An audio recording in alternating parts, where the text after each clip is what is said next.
നമ്മളൊക്കെ പത്രപ്രവർത്തകരാണല്ലോ, പിഴയ്ക്കുമോ എന്ന ഭയം മൂലം നമ്മൾ ചില വിശകലനങ്ങൾ നടത്താതിരുന്നുകൂടാ.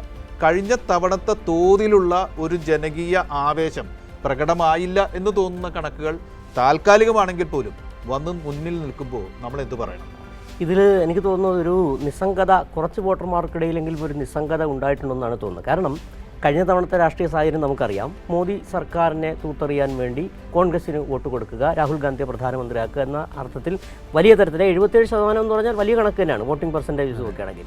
അതിൽ നിന്നൊരു 10% കുറഞ്ഞു എന്ന് പറയുന്നത് കുറച്ചെങ്കിലും വോട്ടർമാരിൽ ഒരു നിരാശത പടർത്തിയിട്ടുണ്ടെന്ന് നമുക്ക് വിലയിരുത്തേണ്ടി വരും.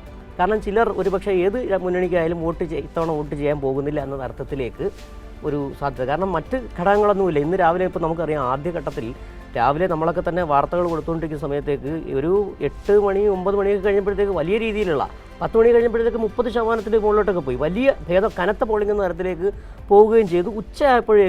ഉച്ചയ്ക്ക് ഏകദേശം ഒരു 40-45 വരുന്നു.